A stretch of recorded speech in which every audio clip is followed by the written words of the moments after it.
Hej Thor.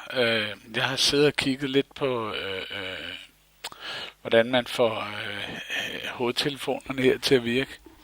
Og ikke mindst den her telefon her, eller hvad hedder det, mikrofon. Og jeg tror, det lykkedes mig. Nu skal du bare se.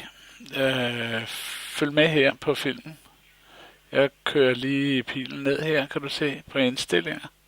Ja, du skal først lige se, selvfølgelig, jeg er jo oppe i den her, der hedder Screen Recording Mode. Det betyder, at jeg optager alt, hvad der sker på skærmen.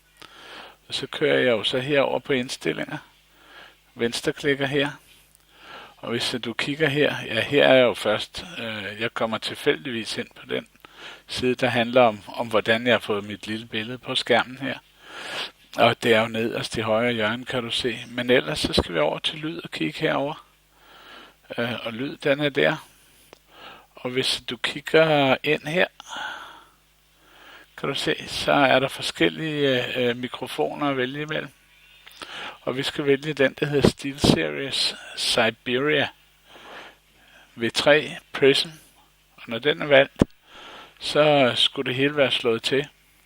Jeg ved ikke, om du kan se det heroppe, men det skulle gerne være sådan, at den her streg, når jeg sådan taler, så går den frem og tilbage. Og det er i virkeligheden fordi, at den optager, ikke? Så lad os prøve ad og se, hvordan det går. Jeg lægger den her video op til dig. Det er sådan nogle små undervisningsvideoer, jeg tænker, det kunne være sjovt at lave. Også så andre kan finde ud af sådan noget her, ikke? Ja.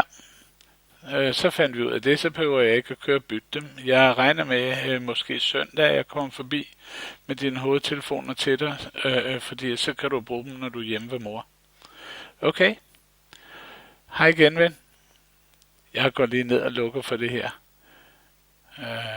Bob, sådan der. Luk for pokker, og så stopper jeg optagelsen. Hej.